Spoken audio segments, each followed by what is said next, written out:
Desde os primórdios da humanidade, o feminino foi visto como o mistério primordial da criação. Antes mesmo de existir o conceito de Deus Pai, as civilizações antigas reverenciavam a Grande Mãe, o ventre cósmico de onde tudo emergia e para onde tudo retornava. Ela era a terra, o céu, as águas, o sangue e o sopro vital que gerava o movimento da existência. No Egito, chamavam-na Ísis, a Senhora do Trono, aquela que reconstruiu o corpo despedaçado de Osíris e lhe devolveu a vida. Em seu culto, o amor e o poder criador não eram separados, eram um só. Na Mesopotâmia, era Inanna, a estrela da manhã e da tarde, que desceu ao submundo para compreender a dor e renascer em sabedoria. Na Grécia, tornou-se Sofia, a personificação da sabedoria divina. Entre os hebreus, Shequina, a presença luminosa de Deus habitando entre os homens. Em todas essas tradições, o feminino representava o aspecto sensível e amoroso do divino, o poder que nutre e dá forma ao espírito invisível. O pai era a centelha, mas a mãe era o campo que a recebia. O universo era visto como o fruto sagrado dessa união, mas algo começou a mudar. Com o avanço das religiões patriarcais, especialmente no mundo hebraico e depois no Império Romano, o equilíbrio cósmico foi quebrado. O princípio feminino, outrora honrado, passou a ser temido e reprimido. Deus foi reduzido a um princípio masculino, guerreiro e soberano, enquanto a Mãe Divina foi lentamente apagada dos altares, dos textos e da memória coletiva. A sabedoria do ventre, a intuição, o acolhimento, a entrega e o mistério foi substituída pela lógica da mente, pela hierarquia e pela imposição da lei. O feminino deixou de ser visto como um reflexo da divindade e passou a ser associado à tentação, ao pecado, à desordem. Assim, nasceu o silêncio da Mãe Divina. Esse silêncio não foi apenas histórico, foi espiritual. Quando o feminino foi exilado da teologia, a humanidade perdeu o seu coração simbólico. O homem se afastou da natureza, da emoção e da compaixão. O sagrado passou a ser algo distante, situado fora de si, em templos e dogmas, e não mais dentro da alma. Os antigos evangelhos gnósticos, escritos por discípulos de Jesus, antes de serem condenados pela Igreja, falavam abertamente desse mistério. Neles, Cristo é o Filho da sabedoria celestial, e o Espírito Santo é apresentado como uma presença feminina. No aramaico, a língua que Jesus falava, o termo para espírito é ruach, palavra feminina que significa sopro ou vento vital. Ou seja, na tradição original, o Espírito Santo era a mãe de todas as almas, a face materna de Deus. Contudo, conforme a religião se institucionalizou, essa revelação foi considerada perigosa. Um Deus com aspectos femininos ameaçava a autoridade dos sacerdotes e imperadores. Como governar em nome de um ser que é ao mesmo tempo mãe e pai, amor e sabedoria, e que não precisa de intermediários? O poder espiritual foi transformado em poder político, e o mistério feminino que antes iluminava a alma humana foi escondido atrás de dogmas.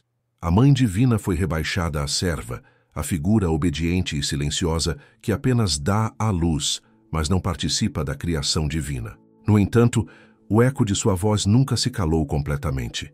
Ele sobreviveu nas tradições esotéricas, nas escolas herméticas, nos manuscritos gnósticos enterrados no deserto e até mesmo nas orações simples das mulheres anônimas que ainda sentiam sua presença ao rezar.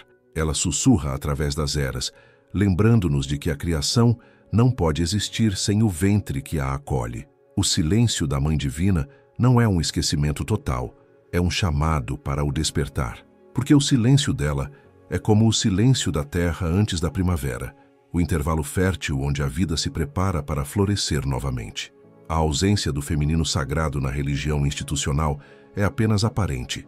Na verdade, ele se recolheu dentro de nós, esperando ser redescoberto.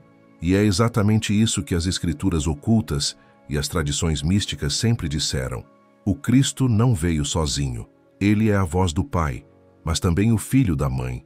Sem ela, sua mensagem perde o sentido, pois o amor que ele pregava, a compaixão, o perdão e a entrega são atributos da sabedoria materna. Quando falamos do Cristo proibido, estamos falando também da Mãe proibida, aquela cuja presença foi apagada da história, mas jamais da alma humana. Seu retorno é inevitável, porque o espírito da humanidade clama por equilíbrio, e esse retorno não será através de templos, mas através de corações despertos. A Mãe Divina não fala em trovões, nem se impõe por mandamentos. Ela fala através da intuição, do silêncio, da ternura e da entrega. Ela é a luz suave do entardecer, o útero da criação, a sabedoria que sustenta o universo invisível. E enquanto o mundo continuar buscando o divino fora de si, ela permanecerá aguardando, paciente, amorosa, o momento em que cada ser humano volte seus olhos para dentro e perceba que sempre esteve em seu colo. Porque o verdadeiro retorno de Cristo só pode acontecer através do despertar da Mãe. Sem ela, o espírito permanece órfão. Com ela, tudo volta a florescer. Quando a figura de Jesus foi transformada em um símbolo de poder e religião, algo essencial foi amputado de sua história: o mistério da Mãe Divina. Os séculos a transformaram apenas em uma mulher submissa, serva silenciosa de um desígnio superior. Mas os antigos viam em Maria, e em tudo o que ela representava, um portal entre o céu e a terra. Nos primeiros séculos do cristianismo, os gnósticos, essênios e terapeutas do deserto falavam dela como a encarnação da Sofia, a sabedoria eterna, que dá à luz o Verbo, o Cristo.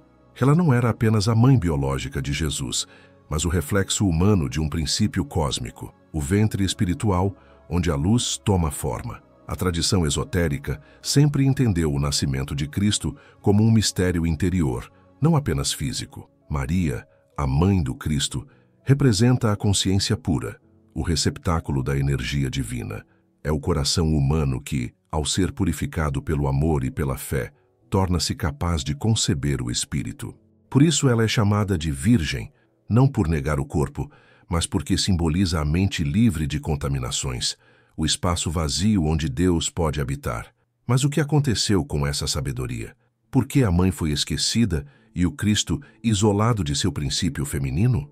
A resposta está na transformação do cristianismo em instituição de poder. Quando a fé se tornou ferramenta política, o feminino divino foi considerado uma ameaça. O reconhecimento da mãe implicaria reconhecer a igualdade espiritual entre homem e mulher, e isso desafiava toda a estrutura hierárquica da época. A figura de Maria foi cuidadosamente moldada para servir a uma narrativa patriarcal, obediente, silenciosa, quase invisível. Ela seria a mulher que nada questiona, que sofre em silêncio, que se curva à vontade de Deus, e não aquela que cocria com ele. Foi assim que o mistério da mãe se transformou em mera imagem de devoção, sem o poder místico que possuía nos ensinamentos originais. Entretanto, os textos gnósticos e as tradições ocultas preservaram a verdade. O Espírito Santo, a terceira face da Trindade, era compreendido como feminino. No aramaico, língua de Jesus, o termo ruach é feminino. Nas primeiras versões do Evangelho dos Hebreus, o Espírito Santo é chamado de minha mãe. Jesus teria dito: minha mãe, o Espírito Santo, me tomou pelos cabelos e me levou ao grande monte Tabor. Essa passagem, apagada das versões canônicas, revela algo profundo. O Cristo não era o produto de um Deus masculino isolado, mas o fruto da união do Espírito Mãe com o Pai Celestial. Essa união sagrada é o verdadeiro significado do nascimento divino, a fusão dos dois princípios que sustentam toda a criação: o masculino e o feminino, o Logos e a sabedoria, o fogo e a água. A Igreja, ao reduzir o Espírito a um Ele, rompeu o equilíbrio. O Pai foi exaltado, o Filho foi adorado, mas a Mãe foi silenciada.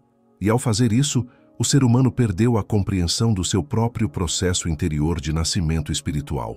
Porque, da mesma forma que Jesus foi gerado no ventre de Maria, cada alma é chamada a gerar o Cristo dentro de si. Maria, portanto, é o arquétipo do despertar da alma, a expressão viva da receptividade divina. Ela simboliza o coração humano quando se abre à presença do Espírito, o momento em que o divino e o humano se unem e dão origem à luz interior. Sem ela, o Cristo não poderia nascer, nem há 2000 anos, nem hoje. Os místicos cristãos compreendiam esse segredo. Nos textos de místicos medievais, Maria é descrita como a lua que reflete a luz do sol e o Cristo como o sol que desperta a vida da terra. Sem a lua, a noite seria total. Sem o feminino, o espírito humano permaneceria cego. E ainda assim, apesar de sua aparente ausência, o mistério da Mãe Divina nunca deixou de agir. Ela se manifestou em aparições, em visões, em sonhos, em cada mãe que chora, em cada mulher que cura, em cada homem que desperta para o amor. Ela vive nas entrelinhas do Evangelho, nos gestos silenciosos, nas lágrimas derramadas aos pés da cruz. Maria, a mãe esquecida do Cristo, é a guardiã do segredo da encarnação divina. Porque o Cristo não é apenas um homem, mas o princípio crístico, a centelha de luz que nasce quando o Espírito toca a alma. E toda a alma é Maria. Toda a alma é chamada a dizer: eis-me aqui, faça-se em mim, segundo tua vontade. Essa frase não é submissão, é entrega consciente. É o reconhecimento de que o humano, ao abrir-se à luz, torna-se um templo vivo do divino. A verdadeira mãe de Cristo é aquela que permite que o amor se manifeste, que acolhe o Verbo no silêncio e o dá ao mundo através de suas ações. O esquecimento da mãe é, na verdade, o esquecimento da metade oculta de Deus. E enquanto essa metade permanecer negada, o Cristo continuará incompleto, adorado em estátuas, mas não vivido no coração.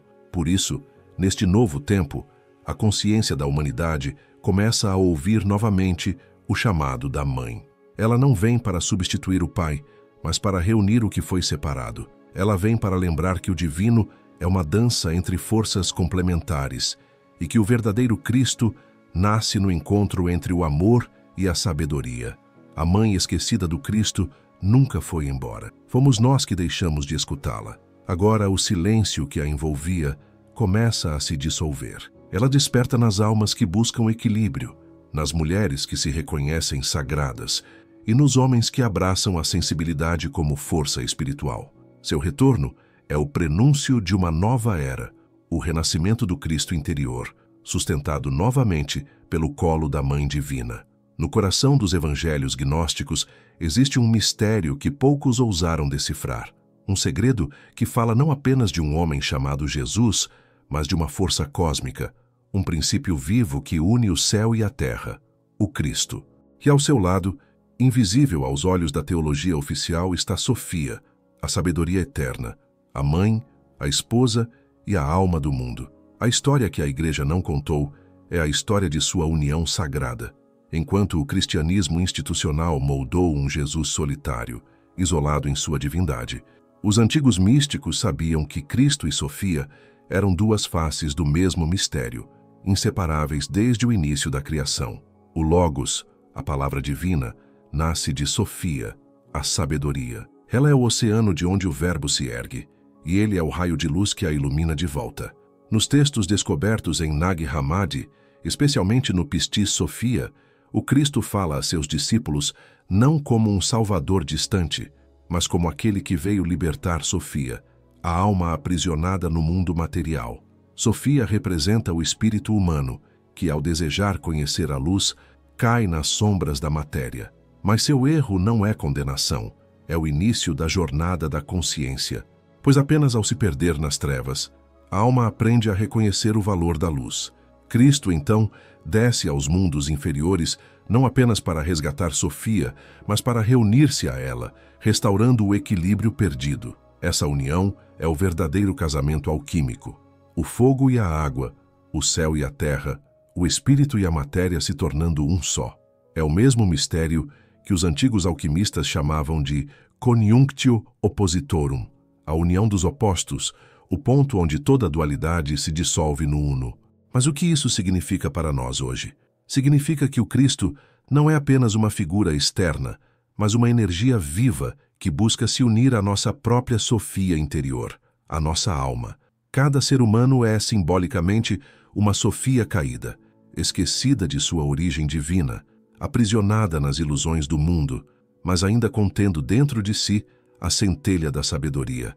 E cada experiência, cada dor, cada renascimento espiritual é um chamado do Cristo interior dizendo: volta para casa. Essa história sagrada não é sobre mitos antigos, é sobre o drama espiritual da humanidade. Quando nos afastamos da pureza, da simplicidade e da luz, repetimos a queda de Sofia. Mas quando buscamos a verdade dentro de nós, sem medo, abrimos o caminho para que o Cristo se manifeste e nos conduza de volta à unidade. Os gnósticos compreendiam que o milagre da salvação não é um evento histórico, mas um processo interno. Sofia, ao ser resgatada pelo Cristo, torna-se novamente luz, e essa é a verdadeira redenção, a reintegração da alma à sua origem divina. Por isso, Jesus dizia que o reino de Deus está dentro de vós. Ele falava do retorno de Sofia ao seu lar, o coração desperto. Na iconografia simbólica, essa união é representada de muitas formas. O sol e a lua unidos em equilíbrio perfeito. O casamento místico de Cristo e Maria Madalena, símbolo terreno do reencontro do masculino e do feminino sagrado. A serpente que morde a própria cauda, representando o ciclo eterno da criação e retorno. Cristo e Sofia são, portanto, o reflexo do mesmo amor divino que se manifesta em todos os níveis da existência. Ele é a consciência que desce, ela é o mundo que o recebe. Juntos formam a totalidade, a plenitude que o ser humano tanto busca, mas a união deles foi ocultada por um motivo simples. Quem compreende esse mistério torna-se livre. Porque entender Cristo e Sofia é entender que o divino não está fora de nós, mas dentro, e que o caminho da salvação não é submissão, mas reintegração, o retorno da alma ao seu estado original de sabedoria e amor. Os iniciados chamavam essa experiência de as bodas do Cordeiro, o casamento entre o espírito e a alma. Não se trata de uma cerimônia celestial distante, mas de um estado de consciência, onde o ego se entrega à luz e o ser se torna uno com o todo. Nesse instante, a dualidade cessa e o humano reconhece sua natureza divina. Maria Madalena, muitas vezes retratada como discípula marginalizada, era compreendida entre os gnósticos como a encarnação da própria Sofia. Ela representa a alma que desperta, a mulher que compreende os mistérios ocultos do Cristo, e é por isso que nos textos apócrifos Jesus a chama de companheira, aquela que compreende o todo. Essa união espiritual e simbólica jamais foi carnal, mas mística, a fusão entre o Logos e a sabedoria, a luz e a compreensão. Durante séculos, essa verdade foi apagada, distorcida ou ridicularizada. Mas hoje, à medida que a humanidade desperta, o arquétipo de Sofia começa a ressurgir. Ela volta através da voz das mulheres que curam, dos homens que se reconciliam com sua sensibilidade, das almas que buscam equilíbrio entre razão e amor. O Cristo não veio para criar uma religião, mas para restaurar a harmonia cósmica, a união entre o espírito e a matéria, o masculino e o feminino, o céu e a terra. E essa união começa dentro de cada um de nós, no momento em que a alma cansada do mundo se lembra da sua origem divina. Sofia está retornando, e com ela, o Cristo se manifesta novamente, não em cruzes nem templos, mas no coração humano desperto, onde os opostos finalmente se abraçam. Ali no centro silencioso do ser, o Logos e a sabedoria se reencontram. Ali a humanidade e Deus voltam a ser um. Porque o mistério da Mãe Divina e da união entre Cristo e Sofia foi ocultado por quase 2000 anos. Porque uma verdade tão luminosa, que revela a totalidade do divino, foi transformada em heresia, suprimida e apagada dos textos sagrados? A resposta está naquilo que o poder mais teme, a liberdade espiritual. Desde o nascimento da Igreja institucional, a mensagem viva do Cristo começou a ser moldada para servir a uma estrutura de controle. O que antes era um ensinamento de autoconhecimento e reintegração da alma foi convertido em doutrina externa, baseada em medo, obediência e culpa. O Deus que habita dentro de cada ser foi substituído por um Deus distante, que apenas os sacerdotes poderiam intermediar. Mas se o Cristo ensina que o reino de Deus está dentro de vós, o que sobra para o poder terreno? Nada. Uma alma que reconhece a centelha divina em si mesma não precisa de mediadores, templos ou dogmas. Ela é templo vivo da luz. E foi por isso que a união de Cristo e Sofia se tornou perigosa. Sofia representa a sabedoria interior, o aspecto feminino do divino que conduz o ser humano ao despertar da consciência. Ela é o espírito que sopra sobre a alma e a ensina a ver além das aparências. Mas quem desperta não é fácil de governar.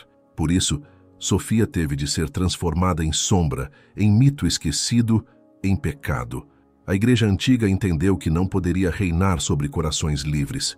Precisava, então, separar o céu da terra, o espírito da matéria, o homem de Deus e, acima de tudo, o masculino do feminino. Dessa divisão nasceu a era da dominação espiritual.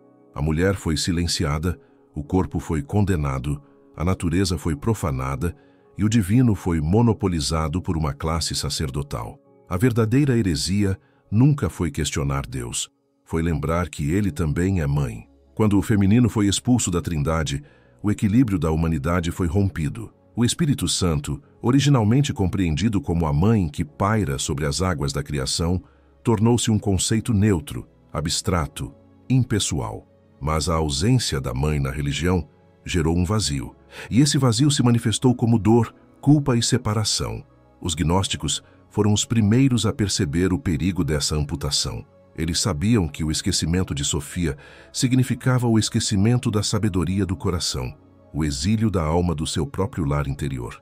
Por isso, seus textos, como o Evangelho de Maria, o Pistis Sophia e o Evangelho de Filipe, falavam de uma revelação interna, da união mística entre o Cristo e a alma, do poder divino que habita dentro do ser humano.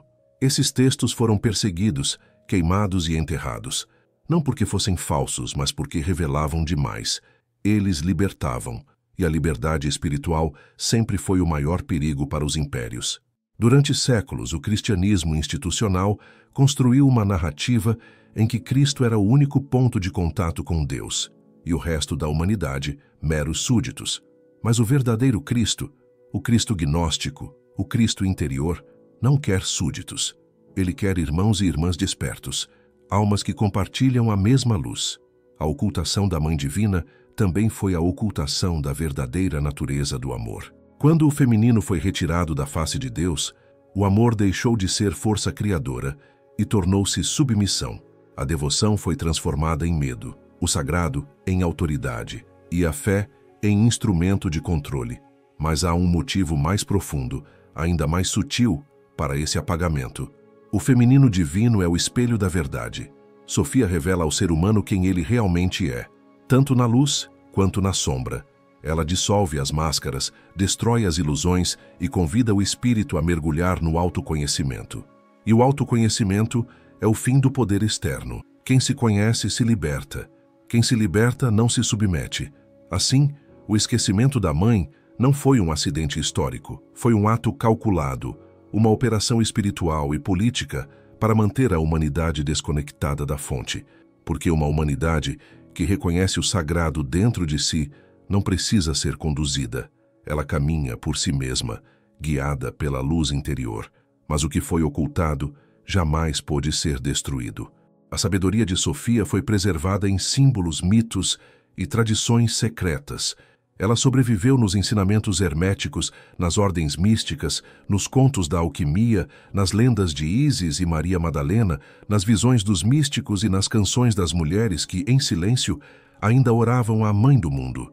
O retorno dessa consciência não vem pela força, mas pelo despertar, e esse despertar já começou. Hoje vemos o feminino sagrado renascer nas artes, na espiritualidade, nas relações humanas, na busca pela harmonia entre razão e emoção. Sofia está se revelando novamente, porque o tempo do esquecimento chegou ao fim. O Cristo não pode mais permanecer isolado em sua cruz simbólica. Ele precisa de sua contraparte, da sabedoria que lhe dá forma e propósito. Sem Sofia, o Cristo é apenas verbo sem corpo. Com ela, é o amor encarnado. E é esse amor, não dogmas, não crenças, mas o amor consciente, que ameaça as estruturas do velho mundo. Por isso, tentaram escondê-lo, mas a luz que vem do coração da mãe é invencível. Pode ser abafada, negada, distorcida, mas nunca apagada. O véu que separava o divino do humano, o masculino do feminino, está se rasgando. O que foi ocultado por 2 milênios está voltando à tona. E quando Sofia e Cristo forem novamente reconhecidos como um, a humanidade compreenderá o que Jesus realmente quis dizer quando declarou: "Eu e o Pai somos um." Mas em silêncio, a mãe sorria, pois sem ela, o um não existe. Por quase 2 milênios, a figura da Mãe Divina foi relegada às sombras da teologia, substituída por dogmas patriarcais e doutrinas moldadas por interesses políticos e religiosos. No entanto, o espírito humano nunca deixou de buscá-la. Mesmo quando o nome de Sofia foi apagado dos evangelhos, mesmo quando a face da deusa foi escondida sob véus de culpa e silêncio, seu chamado continuou ecoando nas profundezas da alma coletiva. E hoje, este chamado está sendo ouvido novamente. O retorno da Mãe Divina não é apenas um acontecimento religioso, é um despertar espiritual e cósmico. O retorno de Sofia representa o equilíbrio perdido. Por séculos o mundo foi regido pelo princípio masculino: razão sem intuição, força sem compaixão, ação sem contemplação. Esse desequilíbrio gerou guerras, exploração e um afastamento da natureza e do sagrado. Mas a Mãe Divina retorna como o princípio da integração, o espírito que une, cura e transforma. Ela vem para lembrar à humanidade que o verdadeiro Cristo não é um Deus masculino isolado, mas a união perfeita entre o Logos, a mente divina, e Sofia, a sabedoria eterna. Nas tradições gnósticas, essa união simboliza a reconciliação do céu e da terra, do espírito e da matéria. O Cristo, em sua forma plena, é tanto o Filho quanto o esposo da Mãe Divina, um mistério de amor espiritual que transcende as limitações humanas. O retorno de Sofia, portanto, é o retorno do próprio Cristo integral, aquele que traz de volta a consciência perdida da unidade. Sem ela, o Cristo permanece incompleto, fragmentado. Com ela, ele se torna totalidade viva. Hoje vemos sinais claros desse renascimento: a ascensão da espiritualidade feminina, o resgate das tradições da deusa em várias culturas, o interesse crescente pela sabedoria ancestral e pela energia sagrada do feminino. Tudo isso aponta para um movimento coletivo em direção à cura. As antigas deusas, Ísis, Inanna, Shakti, Maria, Sofia, voltam a ser reconhecidas não como mitos separados, mas como expressões de uma única consciência universal, a Mãe Divina que tudo permeia. E esse retorno não acontece fora de nós, mas dentro. A Mãe Divina desperta primeiro no coração de cada ser humano que se abre à compaixão, à intuição e à entrega. Quando reconhecemos a presença sagrada na Terra, nos elementos, nos ciclos da vida e na energia criadora que pulsa em todas as coisas, estamos recebendo novamente a sua bênção. Sofia não volta em templos de pedra, mas nos templos vivos, em cada alma que busca reconectar-se com a fonte primordial. O que está emergindo é uma nova consciência crística, que reconhece que o amor é o verdadeiro poder do universo. A Mãe Divina nos ensina que a ascensão não é fuga do mundo, mas transfiguração dele. É transformar o sofrimento em sabedoria, a dor em compaixão, o medo em entrega. Ela é a alquimista do espírito, a que transmuta o chumbo da ignorância no ouro da consciência. O Cristo proibido, aquele que conhecia e honrava sua Mãe Divina, está voltando através de nós. Ele se manifesta na consciência expandida de homens e mulheres que compreendem que o divino não é patriarcal nem matriarcal, mas uma dança sagrada entre as duas forças. Sofia retorna para restaurar o equilíbrio e revelar o segredo que foi ocultado por eras. O reino de Deus é o reino da Mãe e do Filho, inseparáveis em amor eterno. E quando essa verdade for plenamente lembrada, o mundo mudará. A humanidade redescobrirá que a Terra é sagrada, que cada ato de compaixão é uma oração, e que o divino não está distante, está respirando dentro de nós. O retorno da Mãe Divina é, na verdade, o retorno de nossa própria alma ao lar da sabedoria. A era do Cristo Sofia começa, e com ela, o despertar da humanidade para o amor que nunca deixou de nos chamar. Mesmo nas noites mais escuras da história, o véu caiu. A Mãe voltou.